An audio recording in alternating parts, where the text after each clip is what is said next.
Assalamualaikum warahmatullahi wabarakatuh. Bismillahirrahmanirrahim. Alhamdulillahi rabbil alamin.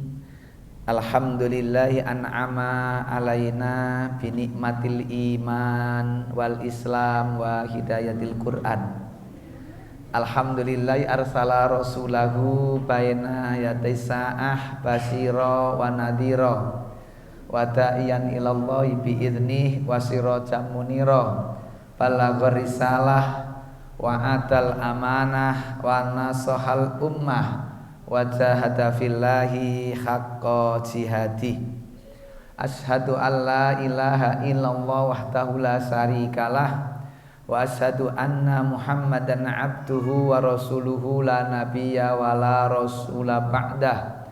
Allahumma shalli ala sayyidina wa habibina wa syafi'ina wa qudwatina Muhammadin wa ala alihi wa ashabihi wa man tabi'ahu bi ihsani ila yaumil qiyamati.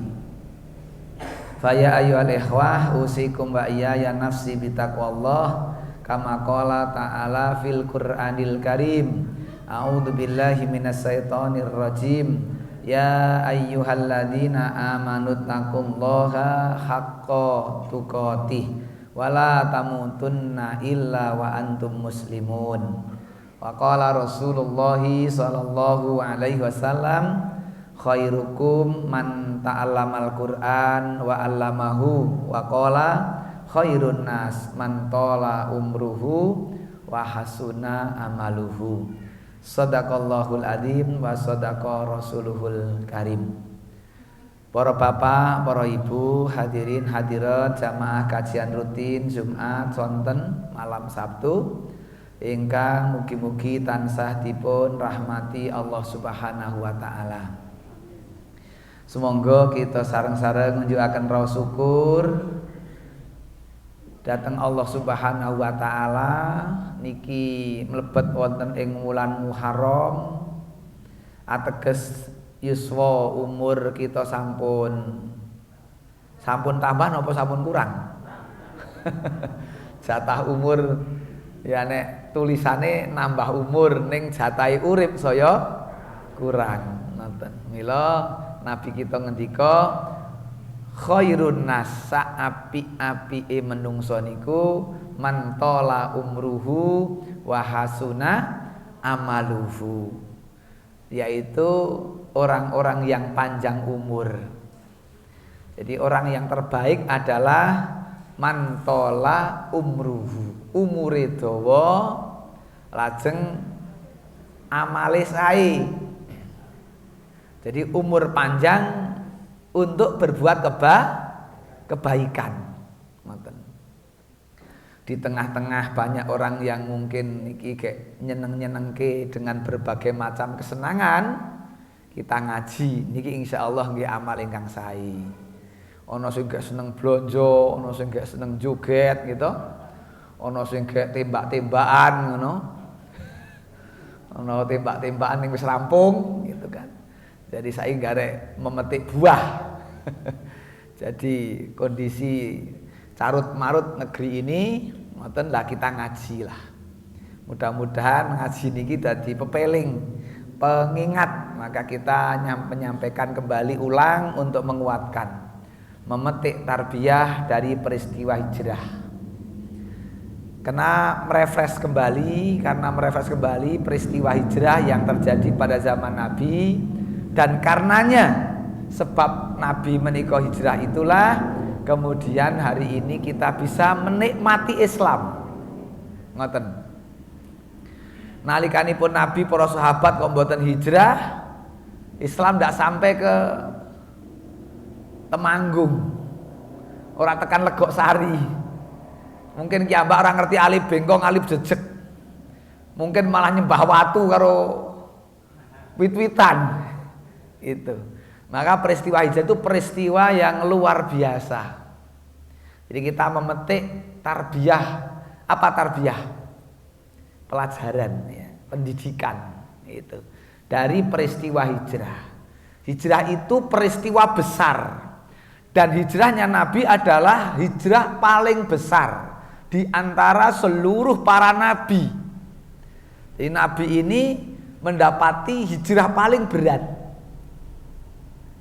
Karenanya Nabi itu ketika berada di bukit, di Gunung Thur, di di Gua Thur, ketika hendak melanjutkan perjalanan ke Yasrib saat itu, Nabi ini sampai termangu-mangu. Termangu-mangu bahasa Jawa ini apa? Kami tengengan. Ya. Beliau menghadap ke arah Ka'bah. Abot anggenipun meninggalkan Mekah itu berat sekali.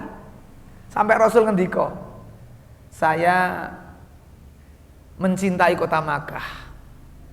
Kota ini kota yang dicintai Makkah, dicintai Allah. Makkah ini kota yang dicintai Allah. Karena penduduknya mengusirku, saya harus tinggalkan apa yang aku cintai. Maka luar biasa, Pak. Rasul mau meninggalkan Mekah itu berat sekali. Bukan perkara ringan. Maka hijrah itu bukan perkara ringan. Yosua sudah 53 tahun. Nek di tengah-tengah kita nek usia 53 tahun niku nek cara gawean niku wis netep. Wong meh pensiun kok. Sing pensiun 53 tahun niku wis cara gawean wis netep, wis kepenak. Cara gaji barang wis rada dhuwur ya. Cara polisi dadi jenderal kira-kira. Ning ora nembak kancane. Lah gitu kan. Jadi orang nembak kancane kan ngono kuwi. Masyaallah Bapak Ibu sekalian. Jadi wow 53 tahun kok. Ini kok kon meninggalkan Mekah. Ibarat kita ini cara bertani wis pinter carane nandur lombok men lapangan pathek ngono. Ya kan gitu. Nek berternak pe carane men lemu-lemu, ini kok kon pindah. Berat, Pak. Nah, makanya demi apa Rasul meninggalkan Makkah? Demi dakwah. Demi keberlangsungan syariat agama. Tidak ada lain. Karena di Mekah 13 tahun tidak bisa berkembang. Berat, stagnan. Makanya kemudian Rasul mencoba beberapa tempat yang mudah-mudahan menjadi mahjar, tempat hijrah. Ada Habasyah, ada Yaman gitu kan. Maka Yasrib inilah yang paling bagus untuk perkembangan dakwah. Saya tanya Bapak Ibu, sinten sing pertama kali hijrah dari Mekah ke Madinah? Niki mangke ujian nasional keluar loh. Siapa yang hijrah pertama dari Makkah ke Madinah? Namanya Mus'ab bin Umair. Mus'ab ini gantengnya, putihnya seperti Rasulullah. Ini Mus'ab. Kalau sudah pakai pakaian baju perang itu, pakaian baju perang, helm perang itu, musuh, lawan, sahabat saja tidak bisa membedakan mana Mus'ab, mana Nabi Rasul Muhammad SAW. Itu Mus'ab. Maka tatkala Mus'ab meninggal di perang Uhud, ya, Mus'ab meninggal di perang Uhud, Mus'ab ini dikira Nabi meninggal. Maka sang pembunuh Mus'ab bin Umair teriak-teriak, Muhammad mati, Muhammad meninggal. Sebagian sahabat mendengar itu kaget, gitu. Karena si musuh itu membunuh Mus'ab itu taunya dia adalah Rasul Muhammad SAW. Nah, ketika Mus'ab meninggal dunia, beliau ini orang kaya, bapak ibunya kaya, tetapi ketika meninggal mau dikuburkan, kain kafannya sangat terbatas. Kalau nutupi kepala itu kain, maka kaki kelihatan. Kalau kaki ditutupi oleh kain, maka kepala orang kaya, Pak. Dan yang membuka kota Madinah atau Yasrib saat itu adalah sahabat Mus'ab bin Umair itu. Terbukanya Madinah menjadi mahjar tempat hijrah adalah karena peran besar dari seorang Mus'ab bin Umair. Ahli diplomasi, ahli dalam retorika, sehingga orang yang membenci dengan perkataannya yang lancar, yang mantap itu jadi lunak, amoh. Nah, hari ini butuh Mus'ab bin Umair di hari-hari ini. Orang-orang yang bisa berkata nyaman, dakwah bisa masuk di mana-mana. Niki model Mus'ab. Diberi namanya kuwatul bayan. Apa kuwatul bayan? Kuwatul bayan itu maknanya diberi kemampuan untuk menjelaskan. Jadi tiang niku nek mendapatkan penjelasannya saya jelas. Ning onten tiang niku menjelaskan malah sing dijelaskan saya mumet. Ada begitu. Jane wingi wis rada mudeng malah diterangin malah dira mudeng gitu loh. Lah Mus'ab ini punya kelebihan kuwatul bayan. Nek menjelaskan itu cetha. Gitu loh. Orang pulang itu plong. Maka ketika ada orang yang marah-marah di depan Mus'ab, kamu kesini mau membuat kekacauan di kota ini, di tempat ini, akan menjadikan retaknya persaudaraan kami dan lain-lain. Katanya membawa agama dan sebagainya gitu. Kata-kata Mus'ab, kau duduk dulu, tenang dulu, saya tak menyampaikan apa yang saya maksud. Nanti kalau saya bisa menyampaikan kemudian kalian tidak paham, kalian menolak, saya tidak usah diusir, saya akan pergi, saya akan meninggalkan tempat ini tanpa diusir. Atau setelah itu kemudian beliau menerangkan tadi yang marah-marah itu lunak dan menjadi orang-orang yang mendukung Islam. Itu Bapak Ibu, ini peristiwa hijrah yang luar biasa. Makanya kita coba ambil pelajaran ya. Niki. Apa itu hijrah? Sejarah dakwah Rasulullah SAW periode Madinah. Karena ada kadang memang pakai periode Pak ya. Ada periode Makkah, ada periode Madinah itu. Periode Makkah itu 13 tahun, periode Madinah 10 tahun ya. Di kota Makkah 13 tahun terseok-seok dakwah. Munculnya perlawanan yang luar biasa. Intimidasi, penyiksaan, pengusiran.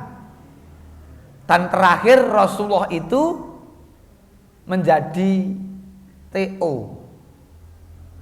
target operasi DPO. Dikepung satu malam Rasulullah. Diberi informasi oleh malaikat, maka Rasul meninggalkan tempat sebelum dikepung. Itu Rasul. Jadi berat sekali saat itu. Rasul harus berhadapan dengan seluruh kabilah-kabilah di Jazirah Arab. Dan ini idenya iblis, dan saat itu karena iblis mimba-mimba manusia. Kemudian yang paling getol adalah Abu Jahal. Jadi sebelum Rasulullah itu meninggalkan Makkah, ada rapat pleno iblis yang mimba-mimba penampakan manusia. Yang ketika itu usulannya adalah Muhammad diusir. Ya gitu. Iblis menghalang-halangi, jangan diusir. Kalau nanti Muhammad diusir, kemudian kembali lagi membawa pasukan, dia diterima di tempat lain, kita repot. Begitu. Kalau begitu macam-macam lah, sampai terakhir bunuh. Kalau bunuh kita berhadapan dengan Bani Hasyim. Gitu. Berat Bani Hasyim. Bani Hasyim itu salah satu kabilah yang sangat disegani. Disegani bukan karena banyak sego loh Pak. Bukan karena ada sega ya. Jadi segani, wah dia punya harisma yang kuat sekali. Maka kemudian iblis mengusulkan. Nah iblis ini pinter nih caranya. Iblis cita-citanya golek saake-ake kok. Caranya begini, utuslah setiap kabilah 1-2 orang untuk membunuh Muhammad. Nanti kalau yang membunuh banyak orang dari banyak kabilah, Bani Hasyim harus berhadapan dengan seluruh kabilah-kabilah di Arab. Oh, ide bagus ini. Akhirnya undangan dibuatlah, kemudian semua bari utusan-utusan kumpul ngepung rumah Kanjeng Nabi. Tapi siangnya Rasul sudah pesan sama Ali bin Abi Thalib. Ali, aku arek ninggal ke Mekah, aku arep ning Yasrib sama sahabat Abu Bakar. Tugasmu dua. Tugas pertama, ini barang-barang titipan kembalikan kepada yang nitip. Di Rasulullah itu dipercaya betul sama orang Arab, orang kafir itu. Ning diusir, lak lucu toh. Nek wong kafir niku lelungan, lunga-lunga, niku titipe niku Kanjeng Nabi. Sebab Rasul amanah. Rumah Ibunda Khadijah itu banyak titipan. Dari Rasulullah itu dipercaya betul. Ning wong kafir memusuhi, ning percaya. Lak ngewohake to niki. Tim mriki wonten sing kaya ngoten niku. Jadi angel ya. Jadi dia percaya engkau orang yang benar, ngerti Pak. Ning memusuhi karena Rasul mengajarkan Islam dakwah. Yang kedua kata Rasul kepada Ali, nanti malam kamu tidur di kamarku. Kamu tidur di rumah dan di kamarku. Dua itu. Maka saat itu Bapak Ibu, ini pelajaran tarbiyah tadi, ada beberapa pemuda yang dikoordinir oleh Abu Bakar dan Rasul. Satu Ali, yang kelaknya di menantu Rasulullah itu. Ini pemuda ini. Kemudian yang kedua adalah Abdurrahman bin Abu Bakar, ini putra Abu Bakar. Asma bin Abu Bakar juga ini putra muda-muda ini. Satu lagi adalah pembantunya atau budaknya Abu Bakar, muda juga.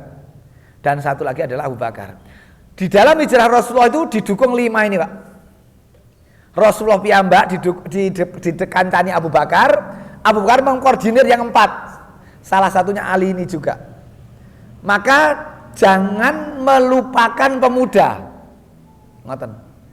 Para sepuh, bapak-bapak sepuh, ibu-ibu sepuh, jangan melupakan pemuda. Libatkan pemuda dalam banyak hal. Ini penting. Rasulullah tidak melepaskan pemuda. Diikut sertakan untuk ikut prihatin, ikut tahu tugas dan problematika umat. Ini penting. Pemuda digedhekke atine, dipasrahi, men punya tanggung jawab. Ini Rasulullah. Masing-masing punya tugas itu. Abu Bakar mengkoordinir Asma, kemudian Abdurrahman bin Abu Bakar juga pembantunya itu atau budaknya. Bagaimana perjalanan Nabi selalu dikawal, termasuk ada spionase, ya. Jadi ada telik sandi yang selalu mengawasi kota Makkah, diinformasikan kepada Rasulullah, gitu. Bagaimana ketika Rasul meninggalkan Makkah, gejolaknya seberapa itu dipahami oleh Rasul, karena Rasul selalu dapat informasi dari para generasi muda ini. Itu kalau kita lihat dari pelajaran hijrah. Mumpung ini tahun baru hijrah, ngoten nggih. Arti hijrah dan tujuan Rasulullah SAW dan umat Islam berhijrah. Arti hijrah meninggalkan perbuatan buruk untuk melakukan kebaikan. Ini makna batiniah. Itu. Jadi ada, kalau Ibnu Hajar Al-Asqalani menerangkan makna hijrah itu bisa bermakna batinah, bisa bermakna dhohiroh. Nek batinah, batine. Nek awake ora pindah. Dan gitu. Awake ora meninggalkan daerah itu, tetapi perbuatan yang buruk sudah ditinggalkan, gitu. Pindah dari negeri kafir ke wilayah Islam. Ini berarti dhohiroh wa batinah. Dan gitu. Jadi badannya, pikirannya, badan pun tidak lagi di situ. Pikiran, perbuatan, tingkah laku sudah meninggalkan dunia lama, dunia hitam. Ngoten. Niki maknanya untuk makna hijrah. Ada lagi, ini tujuan hijrah, yaitu menyelamatkan diri dan umat Islam dari tekanan, ancaman dan kekerasan kaum kafir Quraisy saat itu. Karena sampai ada yang dibunuh. Tidak hanya diintimidasi, ya, kekerasan, tidak dibunuh. Beberapa sahabat meninggal di sana. Yang disiksa keras ya siapa itu? budak itu yang ada itu. Seorang budak siapa namanya? Bilal bin Rabah. Itu yang disiksa nggak karu-karuan itu siksaannya kepada Bilal itu memang luar biasa. Dan Bilal belum banyak tahu kecuali hanya Allah satu saja yang beliau tahu. Makanya dia bertahan dengan itu saja. Itu namanya Bilal bin Rabah. Yang pada akhirnya karena Islam Bilal menjadi orang yang utama. Itu Bilal. Jadi orang itu sebetulnya dengan Islam dia akan menjadi mulia. Harusnya. Orang itu dengan Islam menjadi mulia. Budak karena dengan Islam menjadi mulia. Yang kedua, agar memperoleh keamanan dan kebebasan dalam berdakwah serta beribadah sehingga dapat meningkatkan usaha-usahanya dalam berhijrah di jalan Allah Ta'ala. Jadi ini kita juga bisa pakai. Hari ini bagaimana kita ini di dalam berdakwah juga mendapatkan keamanan dan kebebasan berdakwah. Selama berdakwah aman, dakwah bebas, tidak ada masalah dakwah. Mumpung dakwah harus dilereni, mumpung dakwah harus dilarang kan gitu. Dalam kondisi aman kok kita tidak memanfaatkan waktu, sungguh kita akan menjadi orang yang menyesal, gelo. Dalam kondisi nyaman kok ora mikir ke umat, pindah nek kondisinya ora aman, baru ora kepikir. Maka setiap diri harus bagaimana memacu diri, punya tekad yang kuat, punya azam untuk tetap nyengkuyung dalam dakwah. Pastikan diri kita ini dalam barisan kafilah dakwah. Dalam apapun yang kita bisalah, ngoten. Baik, ini yang perlu kita ulang, kita pahamkan lagi bagaimana orang-orang dulu Ansor dan Muhajirin, ukhuwah mereka dalam urusan persaudaraan seiman. Surat apa? Surat Al-Qur'an. Lah apa ya surat Al-Qur'an niki? Surat Al-Hasyr ayat 9. Wah niki legendaris ayat ini, Pak. Karena peristiwanya ada asbabun nuzul yang merah ini luar biasa. Baik, kita ulang ya. Walladzina tabawwa'ud dara wal imana min qablihim yuhibbuna man hajara ilaihim wala yajiduna fi sudurihim hajatan mimma utu wa yu'thiruna ala anfusihim walau kana bihim khasasah wa may yuqashuhan nafsihi faulaika humul muflihun. Ada beberapa garis bawah ya. Ada beberapa yang harus kita perhatikan. Bagaimana orang-orang Ansor tulus menolong orang-orang Muhajirin dengan kecintaan yang tanpa pamrih. Yuhibbuna man hajaro ilaihim. Kecintaan tanpa pamrih. Tidak ada tendensi. Tidak ada tujuan lain kecuali karena ikatan iman, satu Tuhan, satu agama, dan satu Rasul nabinya. Itu hebat, Pak. Niki nek iso diwarisi gantem tenan. Wapik tenan niki. Wong Islam ukuwae kados Muhajirin Ansor Muhajirin. Sulit terkalahkan. Karena enggak mudah diadu domba. Ning sakniki do ora mudeng akhirnya malah wong Islam dhewe do kerah. Do gelut. Bahkan do pados sing jenenge mendo ingkang cemeng. Napa? Mendo cemeng no? Kambing hitam. Dhek ngerti nek salah dhek, ning golek kancane sing salahake lho. Dhek sing nembak niku ning piye kae sutradara. Dan masya Allah tenan kok. Jadi gitu ayam, piye carane lolos gitu kan? Tapi Allah serba maha. Kan gitu Bapak Ibu. Nah ini kita ini harus banyak. Jadi gini Bapak Ibu. Ada kalanya kita ini menjadi pelajaran bagi orang lain. Ning kita harus pinter-pinter mengambil pelajaran dari peristiwa orang lain. Iya enggak? Iya. Apa yang kita hari ini saksikan, apa yang hari kita lihat, yang ngebaki YouTube sekarang gini lagu. Orang golek itu mau metu golek pengajian wangele pol metune kuwi ya. Iya, Pak. Aduh, Masya Allah. Ya itulah. Jadi orang Islam hari ini bisa dihitung tapi kurang diperhitungkan akhirnya. Kenapa? Karena ukhuwahnya kurang. Coba kalau antar kaum muslimin yuhibbuna man hajara ilaihim, seperti ini keadaannya. Wah, mantap. Antar organisasi kuat ukhuwahnya. Antar lembaga dakwah kuat walaupun berbeda nama. Antar majelis taklim kuat. Saniki ming beda ustadz we geger kok. Marah takon barang. Ngono, ngeri to, Pak. Karena beda ustadz. Sing kono nuduh ahli bid'ah ngono. Sing kene nuduh wong jagong wae ngono. Kancane do gerak menjagong wae macam-macam lah, kok idun macam lah, ucapan-ucapan macam-macam. Menunjukkan hari ini kurangnya saling tafahum. Kurangnya saling memahami. Gitu. Jadi banyak yang begitu loh, Pak. Jadi nek ora kaya ora padha, mungkin ora padha sak taklim ki jagongane megah kok. Oke, Pak? Amerika napa Ameriki? Tidak dalam satu majelis taklim, beda ustadz, beda nama, beda yayasan, beda lembaga. Ini ku jagongan bareng megah. Akrab tuh enggak. Bahkan yo takon wae ora kok. Cetha petukan ki jan koyone eman-eman takon iki lho, Pak.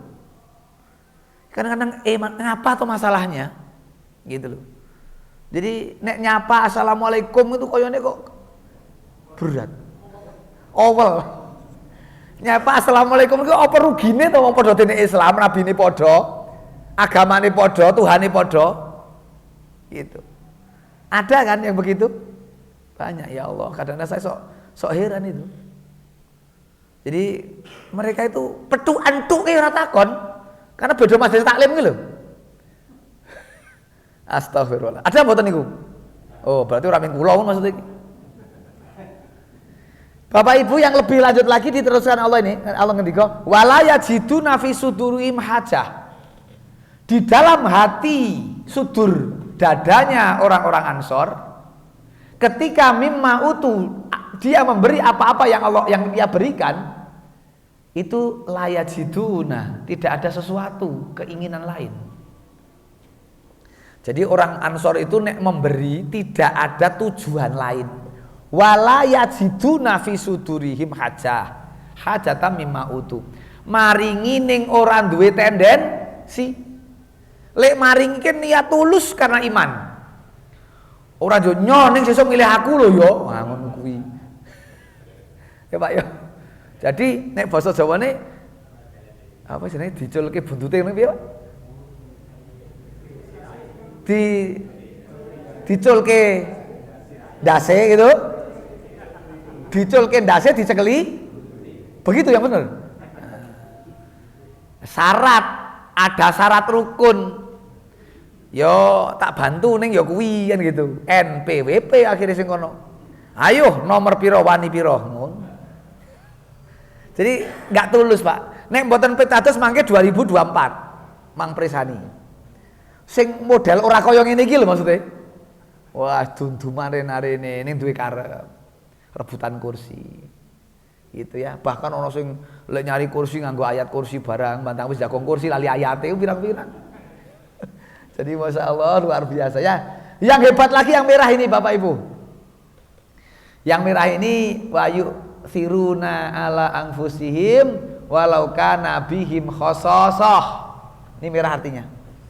Dan mereka mengutamakan ithar, mendahulukan ya orang-orang muhajirin saudaranya atas diri mereka sendiri, sekalipun mereka dalam kesusahan, sekalipun dirinya membutuhkan.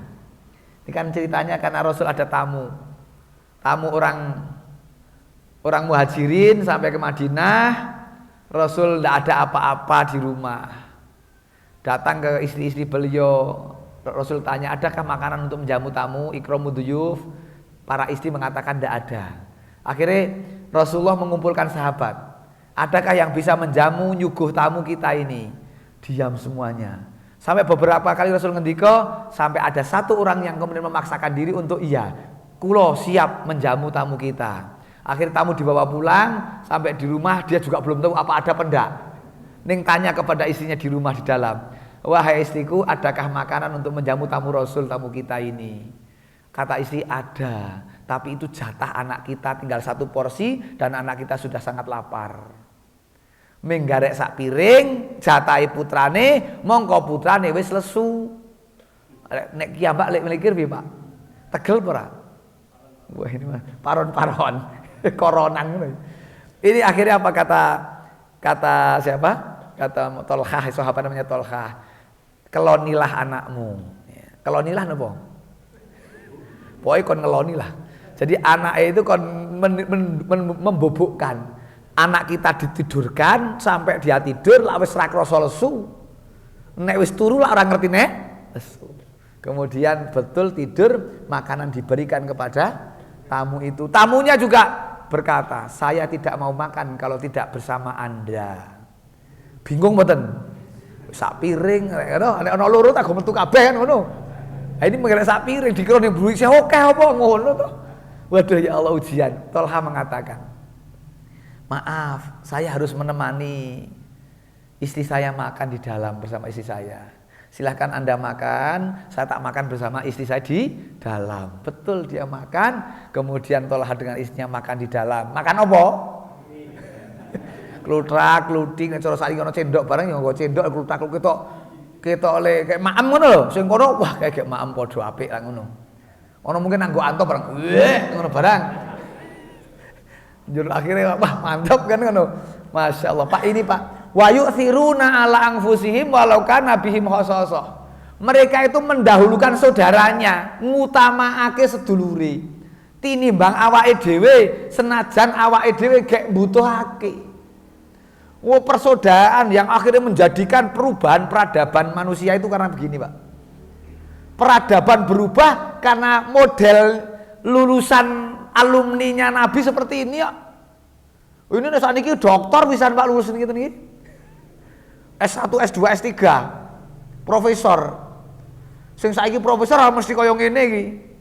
Lah gitu Pak. Wah, Masya Allah, ini kalau kita kembali kepada sirah. Perjalanan sahabat Nabi luar biasa.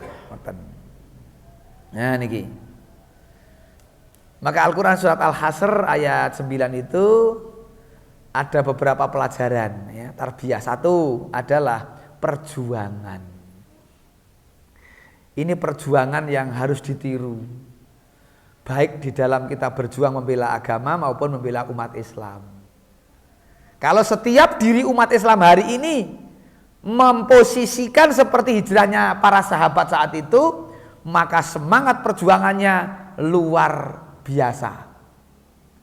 Jadi tidak ada yang ngelemperak, semua gumregah. Wa amma binikmati rabbika fahadits. Adapun terhadap nikmat Tuhanmu maka sebut-sebutlah. Nyebut-nyebut nikmat Allah dalam arti kalau di situ ketika kita menikmati agama Islam maka kewajiban kita adalah menyebut-nyebut Islam itu kepada yang lain. Kalau kita menikmati Islam kita berbicara cerita tentang Islam kepada yang lain. Itu kan wa amma bi nikmati rabbika fahadits. Kalau semua orang memahami itu luar biasa. Akan banyak majelis taklim berkembang. Setiap diri harus punya semangat berjuang untuk mengajak yang lain. Minggu ini saya harus mencari satu orang sing kudu iso ngancani aku. Sepeda motor nek minggawa aku tok iman-iman, bensine padha. BBM-e padha, kudu ana sing tak boncengke. Ajak, tawarkan, tak parani. Minimal kono isin, rikuh, rapopo, terpaksa. Lama-lama bisa, akhirnya terbiasa. Gitu kalau punya semangat gitu Pak. Punya sepeda motor ngampiri, siapa diampiri? Ayo ngaji, beritahu sana sini. Seperti itulah perjuangan. Yang kedua Pak, pengorbanan. Bagaimana seorang siapa? Abu Salamah dan Ummu Salamah Beliau hijrah ke Habasyah 2 kali. Ada berita hijrah di Madinah, beliau berangkat. Suami istri, bahkan anak. Tetapi dihalang-halangi oleh kaumnya. Keluarga kaumnya dari istri menghalangi, keluarga dari suami Abu Salamah juga menghalangi. Gitu. Bahkan anak ini jadi rebutan 2 kaum saat itu. Sampai akhirnya beliau berangkat hijrah sendiri tanpa istri dan anak. Ini pengorbanan yang luar biasa. Ki Mbak kok gurung-gurung tekan nek kaya ngoten Pak. Abot. Meninggalkan berbagai macam kenikmatan, dia tinggalkan semua demi mendekat kepada Rasul tercinta di Madinah. Ada lagi namanya siapa itu? Suhaib bin Sinan Ar-Rumi, orang kaya raya di Makkah. Mendengar ada perintah hijrah, dia tinggalkan semua kekayaannya, dia tinggalkan rumah, dia tinggalkan keluarga, menuju ke Madinah. Itu namanya Suhaib bin Sinan Ar-Rumi. Sampai-sampai menjadi cerita yang luar biasa karena dia tetap dicegat oleh musuh-musuh orang-orang kafir dan dia mau dibunuh, tetapi dia punya semangat untuk melawan. Dengan kata-kata, kalian tahu semua, kalian sudah tahu siapa saya ini ahli dalam panah. Kalau kalian tidak minggir, maka kalian akan aku habisi satu persatu. Bahasanya begitulah. Lah memang orang Romawi itu ahli panah Pak. Suhaib bin Sinan itu aslinya bukan orang Romawi, tapi dia lama tinggal di Romawi, mewarisi ilmu panah. Dulu ketika orang Islam bertempur dengan Romawi itu nek nginceleng meripat iso kena meripat Pak. Nek saniki jenenge sniper. Coba nek dhewe perang yo kancane kena mripate ora melu ngeri Pak. Ublek kok kena mripat, apa sing isih waras dadi gilapen. Itu wah titis-titis ngono Pak. Itu Romawi lah, itu ditakuti orang kafir. Makanya dia kemudian meninggalkan Suhaib bin Sinan Ar-Rumi, melayu aduh. Karena apa? Bisa ikut mengambil kekayaannya Suhaib. Itu diantaranya. Dan masih banyak lagi, termasuk diantaranya Domroh namanya. Domroh ini sampai diabadikan di dalam firman Allah surat An-Nisa ayat 100. Itu surat An-Nisa ayat 100. Karena beliau ini seorang yang sudah sepuh, agak kurang sehat, sakit-sakitan. Ning beliau ini tahu jalan menuju Madinah. Sementara saat itu diperintahkan semua sahabat untuk hijrah, kecuali yang tidak tahu jalan atau orang yang lemah. Dia bingung, saya ini lemah, ning saya tahu jalan. Akhirnya bergolak di dalam batinnya antara berangkat dan tidak. Akhirnya pun beliau kemudian berangkat. Lah belum sampai di Madinah, baru perbatasan tanah haram sampai sekitar Tanim, beliau meninggal dunia. Kemudian kusak-kusuk di antara keluarga yang ada di Mekah dan bicara banyak perbicaraan juga di Madinah. Perbedaan begini kata orang-orang di Mekah, kalaulah Domroh ini enggak jadi hijrah, maka dia meninggal di sekitar kita, meninggal di sekitar keluarga, kita akan mampu untuk ngopeni dan sebagainya. Itu penyesalannya keluarga. Yang di Madinah, seandainya dia itu hijrah sudah sampai sini, maka penuhlah, sempurnalah pahalanya. Gitu. Akhirnya Allah Subhanahu wa taala menurunkan surat An-Nisa ayat 100. Walaupun belum sampai tujuan ketika hijrah, kayak perjalanan menuju hijrah, tetapi sudah punya niat yang bulat untuk hijrah, pahalanya sempurna. Itu ayatnya. Ini juga pernah terjadi pada peristiwa Bani Israel, di mana ada orang yang sudah membunuh 99. Terakhir tanya kepada ahli ibadah, kalau saya telah membunuh 99 orang, apa saya bisa diampuni oleh Allah gitu. ini ahli ibadahnya Bani Israil ini ora iso. Ora di ngapura mateni wong 99. Mas jengkel pateni sisan. Sing jawab orang ahli ibadah ini jawab ngono, rampungi sisan, mati 100 akhirnya. Akhirnya dia datang kepada seorang alim, tadi abid, orang ahli ibadah. Datang kepada seorang alim, apakah saya sudah membunuh 100 orang? Apa saya diampuni? Iya. Kalau kamu tobat, kamu diampuni. Syaratnya kau tinggalkan daerahmu hijrah. Karena daerahmu daerah yang tidak mendukung kamu jadi baik. Maka kau harus tinggalkan itu lingkunganmu, komunitas paguyubanmu. Lah ternyata malaikat maut menjemput. Dia belum sampai tujuan.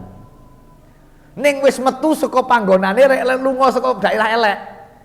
Panggonan sing boten apik wis ditinggal ning gurung tekan panggonan sing apik. Karena yang abid itu memberitahu kau hijrahnya ke daerah ini. Kan di sini banyak orang alim, orang soleh. Belum sampai tujuan dia sudah meninggal. Maka berebutlah malaikat apa?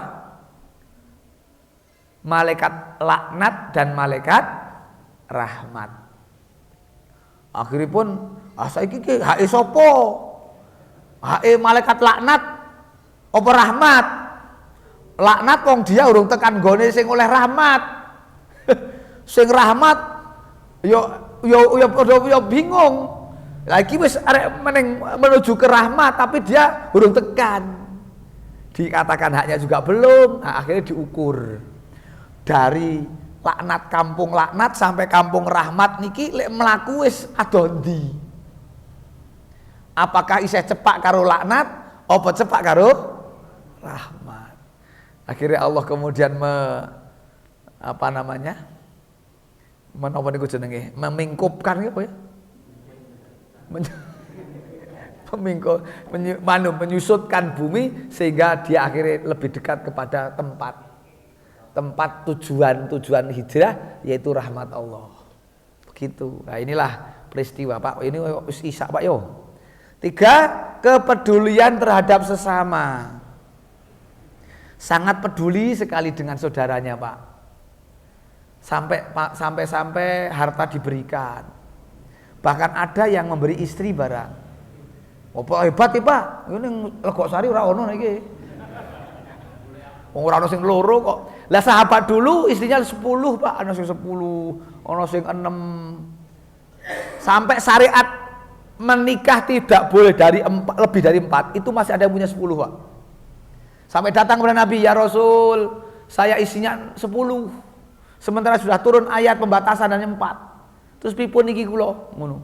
Datang kepada Nabi, kata Rasul, ceraikan yang 6, tetaplah yang 4. Saat ini kita itu maca sejarah, mbiyen sahabat lek nglakoni rada angel, Pak. Nek cara kiambak niku lek oleh perintah ngono ki kira-kira ngulat-ngulet weten ngulat piye ya kan ngono. Ming piye sahabat sami'na wa atokna. 10 itu yang 6 dicerai, yang 4 jadi istri. Saat ini teknisi arek nyerep piye jajal jenengan cara jenengan kowe? Apa cerdas cermat? Apa rek pimpah, pingsut, apa balapan melayu ngono. Wah nek sing lemu yo kalah. Dan sebagainya Allah kula niku nek sahabat itu betul-betul all out Pak. All out ya di dalam mengikuti sunnah Rasul perintah Nabi jan ra pilih-pilih. Nggih. Cerai 6. Lah nek saniki wanita-wanita saniki kok 6 dicerai mesti demo kok. Ono sing nggo mansi, ono sing nggawa apa Bu? Kalau ngono sing wah ngebribeni suami ngono. Masyaallah ini sahabat yang dan kita jauh sekali ya dengan itu. Ini mengenal gitu ya beliau. Ya, kesabaran. Kesabaran yang luar biasa. Abdurrahman bin Auf dalam keadaan miskin dari orang kaya datang ke Madinah miskin, ditawari harta, apa kata beliau? Kamu ambil hartaku. Kata beliau enggak. Dullani anisuk. Tunjukkanlah saya pasar gitu beliau. Enggak usah, saya ditunjukkan mana pasar, saya tak berdagang di pasar. Mulai dari dodolan dadung apa Pak? Sing sok gawe anu wedhus itu. itulah apa? Tali. Begitulah beliau sampai menjadi orang kaya dan kekayaannya luar biasa itu Abdurrahman bin Auf. Sampai mendengar berita orang kaya masuk surga kangelan karena hisabnya suwe. Wakil semua tabungannya dibuat beli kurma sing dalu, sing wis ora ana wong tuku. Seluruh penduduk Madinah yang punya kurma modal itu suruh nyetorkan kepada Abdurrahman bin Auf. Nang ATM BNI, ATM BRI juga kabeh. Aliran dana juga kabeh gitu ya. Jadi wis kabeh, gawe tuku kuwi kabeh. Ah wis ora ana sing dodol, ora ana sing duwe meneh. Lah tekan gone wis dikumpulke ning rumahe, malah ada orang yang nyari kurma dan yang punya hanya Abdurrahman bin Auf. Seluruh petani-petani di Madinah tidak ada yang punya karena sudah disetorkan ke Abdurrahman bin Auf. Akhirnya dibeli 10 kali lipat. Tukune 1000 didol 10.000. Tukune 10.000 didol 100.000. Malah saya sugih, Pak. Mumet juga akhirnya. Wah, kok tadi sugih meneh ngono lho. Jadi ternyata arek dadi wong ora sugih kuwi angel ngono nek kono. Dhewe mumet piye carane dadi wong sugih ya. Ini jauh dari Abdurrahman bin Auf. Itu kesabarannya luar biasa, tekun sekali sampai ketika ditawari yang lain-lain pun tidak mau. Yang terakhir, persaudaraan karena ikatan akidah. Persaudaraan karena ikatan ideologi. Kita ini kurang, Pak. Sama-sama sebetulnya NU, Muhammadiyah, persis ya. Apalagi Nahdlatul Wathon. Itu semuanya satu akidah.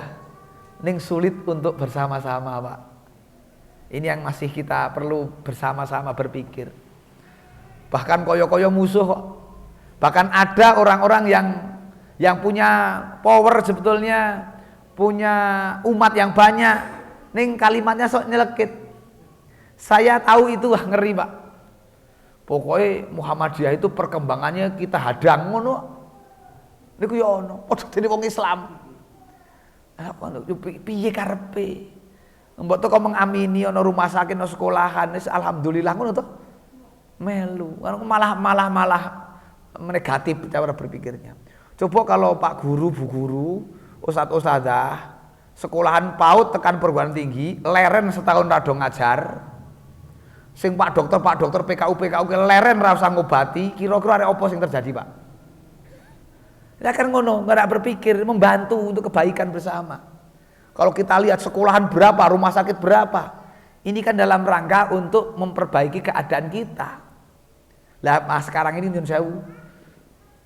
Ono sing jan wegah nek berobat kok ning PKU. Malah ngono ning R. Itu terjadi.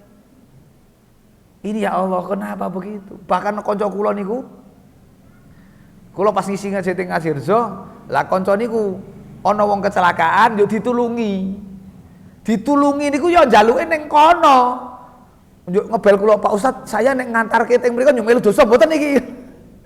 Lah jenengan nulung wis ganjaran, ya karepe apa ditulungi ya dituruti ae ra apa-apa. Sing salah kono ra jenengan. Ya sudah lo tak terke betul, Pak. Jadi sama-sama ngaji di Ngadirjo, saya nginep karena besok paginya lagi. Lah teman-teman tuh pulang.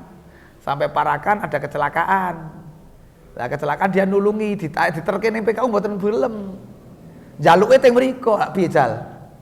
Lanjut sampai sing arek nulunge wedi, niki kula dosa napa mboten nggih ngeterke mriko? Ndak dosa. Nulung kok karepe sing ditulungi piye karepe kan gitu. Monggo Bapak Ibu insyaallah menika dados semangat kita untuk jane ya wah akeh banget nih amanu wa hajaru wa jahadu, Pak. Bersambung yo. Tahun depan.